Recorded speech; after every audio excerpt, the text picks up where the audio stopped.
வணக்கம் நண்பா. இப்ப நம்ம இருக்கிற இடத்துல எலக்ட்ரிக்கல் ட்ரெயின் பேண்டோகிராஃபோட உதவி இல்லாம தான் இந்த இடத்த வந்து கிராஸ் பண்ணணும். அதாவது எலக்ட்ரிக்கல் டச் பண்ணாம தான் இந்த இடத்த கிராஸ் பண்ணணும் அப்படின்னு சொன்னா உங்கள நம்ப முடியுமா? எத்தன பேருக்கு இந்த இடம் இருக்கிறது தெரியும் அப்படின்னு சொல்றது வந்து தெரியல. இது வந்து தமிழ்நாட்டுல ராமநாதபுரம் டூ ராமேஸ்வரம் போற ரூட்ல வாலாந்தரவைக்கும், உச்சப்புளிக்கும் இடையில அதாவது ரொம்ப தெளிவா சொல்லணும்னா ராமநாதபுரம் உங்களுக்கு எல்லாத்துக்கும் தெரிஞ்ச ஒரு டிஸ்ட்ரிக்ட். ஸோ அந்த இடத்துல எந்த ஒரு வயர் கண்டிஷன் தெரியுதுங்களா?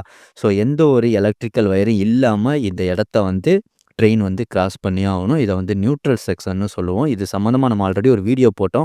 எதுக்காக இப்படி பண்றாங்க? என்ன ரீசன்? ஏன் இந்த இடத்த வந்து எலக்ட்ரிக்கலே இல்லாம கடக்குது அப்படின்னு சொல்லலாம் கேட்டீங்க. இது வந்து ராம்நாடுக்கும், உச்சப்புளிக்கும் சென்ட்ரல். இப்ப நான் ஜூம் பண்ணி காட்டுறேன்னா, இதுதான் வந்து புரொடெக்டட் ஏரியா. இது வந்து ஐஎன்எஸ் பருந்து ஏர் ஸ்டேஷன் சரிங்களா? இந்தியன் நேவியோட ஏர் ஸ்டேஷன். அதனால இந்த இடத்துல வந்து எலக்ட்ரிக்கல் லைன வந்து குடுக்கக்கூடாது அப்படின்னு சொல்ற ஒரு நிலைமை வந்து இருக்கு. இதனால தான் இந்த இடம் வந்து ரொம்ப நாளா எலக்ட்ரிக்கல் வந்து பண்ணாமயே இருந்துச்சு. தெரியுதுங்களா? இது கம்ப்ளீட்டா புரொடெக்டட் ஏரியா. அதிகப்படியான ஏரோப்ளேன் எல்லாமே இங்க வந்து தான் இறங்கும். அந்த ஒரு ரீசனால எலக்ட்ரிக்கல் வந்து குடுக்கல சரிங்களா? ஸோ எல்லாத்தையுமே நான் தெளிவா சொல்றேன். இது வந்து ராம்நாடு டூ ராமேஸ்வரம் போற ரூட்ல ராமநாதபுரத்துக்கு அப்புறம் வாலாந்தரவைன்னு ஒரு ஏரியா இருக்கு. அந்த வாலாந்தரவைக்கும், உச்சப்புளிக்கும் இடையில இருக்கிறது தான் இந்த ஐஎன்எஸ் பருந்து அப்படின்னு சொல்ற ஏர் ஸ்டேஷன். இந்த பிட்வீன் கேப் ஒரு 220 மீட்டர் வந்து வயரே இல்லாம கம்ப்ளீட்டா இருக்குங்க. அத தான் வந்து கவர் பண்ணுவாங்க. Electrical logo. டீசலுக்கு எந்த ஒரு பிரச்சனையும் கிடையாது. எலக்ட்ரிக்கல் லோகோ தான். ஸோ இத வந்து எப்படி கிராஸ் பண்றாங்க? என்ன நடக்கு? அப்படின்னு சொல்லிட்டு நீங்க கேட்கலாம். ஸோ ரொம்ப பேர் வந்து லாஸ்ட் டைமே கேட்டிருந்தீங்க. எதுக்கு ஐஎன்எஸ் பறந்தனா என்ன? என்ன ரீசன்? அத நான் சிம்பிளா சொல்லிட்டேன். அது நேவியோட ஒரு ஏர் ஸ்டேஷன். அங்க வந்து அதிகப்படியான ஹெலிகாப்டர் எல்லாமே இறங்குறனால அந்த இடத்துக்கு வந்து அலோவ் பண்ணல. அதனால தான் கம்ப்ளீட்டா வந்து புரொடக்ஷன் பண்ணியிருப்பாங்க. இப்ப நான் ஜூம் பண்ணி காட்டுறேன்னா, இது என்னன்னா, அந்த இடத்துல தான் வயர் லாஸ்ட்டா வந்திருக்கும். அந்த பிளாக் கலர்ல தெரியுதுங்களா? அங்க இருந்து வயர் வந்து அண்டர் கிரவுண்ட்லயே வருங்க. ஒரு 220 மீட்டர் வந்து அண்டர் கிரவுண்ட்லயே வந்து இந்த சைடு வரும் பாருங்களேன். அதையுமே நான் வந்து உங்களுக்கு காட்டுறேன். அப்படியே முன்னாடி போகும் பாருங்க. உங்களுக்கு வந்து கண்டிப்பா தெரியும். ஸோ அங்க நமக்கு கீழ போயிட்டு, அது மாதிரி இந்த பக்கம் வரும். இது வந்து ராமநாதபுரத்துலேருந்து ராமேஸ்வரம் போற எந்த ஒரு ட்ரெயினா இருந்தாலும் சரி, இல்ல ராமேஸ்வரத்துலேருந்து ராமநாதபுரம் போற ட்ரெயினா இருந்தாலும் இதே தான். தெரியுதுங்களா? இந்த பிளாக் கலர் வயர் வருதுங்களா?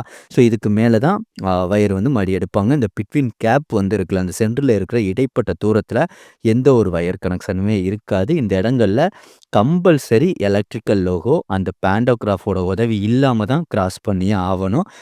ரொம்ப பெரிய தூரம் இல்ல. பட் இருந்தாலும் இதில வந்து சவால்கள் இருக்குல்ல. ஓகேங்களா? ஈஸியான விஷயம்னு நம்ம சொல்ல முடியாது. அதனால எந்த ஒரு மிருகங்கள், எந்த ஒரு அ கால்நடைகள்லாம் இருக்குல்ல. ஸோ இதுகள்லாம் எதுவுமே உள்ள வந்துறக்கூடாது அப்படின்னு சொல்றதுக்காக ரொம்ப தெளிவா வச்சிருப்பாங்க. இப்ப நான் ஜூம் பண்ணி அந்த சுவர்லாம் காட்டுறேன்ல. இதான் வந்து அந்த ஐஎன்எஸ் ஏரியா. இங்க உள்ளேலாம் யாருக்கும் அலவுட் இல்ல. இந்த பக்கம் பாருங்களேன். அந்த பிட்வீன் கேப்ல மட்டும் எந்த ஒரு செடிகளுமே இருக்காது. அது எல்லாத்தையுமே எப்போதுமே கிளீன் பண்ணியே வச்சிருப்பாங்க. எப்போதும் செக்யூரிட்டி ஃபோர்ஸோட இருக்கக்கூடிய ஒரு ஏரியா.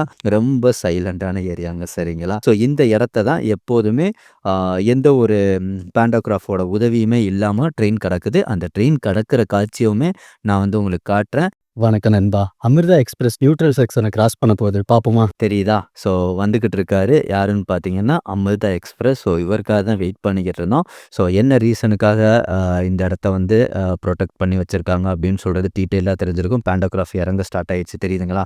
ஸோ இந்த மாதிரி இறங்கிட்டு கிட்டத்தட்ட ஒரு 200 டூ 250 மீட்டர் வரைய இத வந்து கவர் பண்ணுவாங்க. ஏன்னா வயர் இருக்கிறதுக்கு முன்னாடியே இறக்க ஸ்டார்ட் பண்ணிருவாங்க.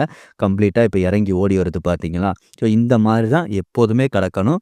இதுல என்னன்னா, நியூட்ரல் செக்ஷன்னு சொல்லி அந்த பேண்டோகிராஃப இறக்கணும் அப்படின்னு சொல்ற ஒரு நிலைமை இருக்கு பாருங்க. அந்த ஒரு தான் வேற மாரி இருக்கும். அத ரியலா பார்க்கும்போது நல்லாருக்கும். சூப்பரா இருக்கும். அதனால கிட்டத்தட்ட ஒரு 100, 110 ஸ்பீடுல வர்றாங்கன்னா, இந்த 220 மீட்டர கடக்கும்போது ஒரு 5 கிலோமீட்டர் ஸ்பீடு தான் கம்மியாவுது அப்படின்னு சொல்றது அவங்களோட ஒரு அவுட்புட் சரிங்களா? அதனால கிட்டத்தட்ட ஒரு 70, 80 ஸ்பீடுக்கு மேல தான் வரணும். இப்ப பேண்டோகிராஃப் வந்து ஏறுது பாருங்க. தெரியுதுங்களா? ஸோ இந்த மாதிரி தான் எல்லா ஒரு எலக்ட்ரிக்கல் லோகோவும் இந்த ஐஎன்எஸ் ஸ்டேஷன வந்து கடந்து போகும். ஸோ இத வந்து டீட்டெயில்டா சொல்லணும்னு சொல்றதுக்காக தான் இந்த வீடியோ நம்ம ரெடி பண்ணியிருந்தோம். ஸோ இந்த வீடியோ புடிச்சிருந்தா இந்த வீடியோக்கு ஒரு லைக் பண்ணிட்டு, உங்களுக்கு தெரிஞ்ச ஒரு ஃப்ரெண்ட்ஸுக்கு இந்த வீடியோவ ஷேர் பண்ணி விடுங்க நண்பா.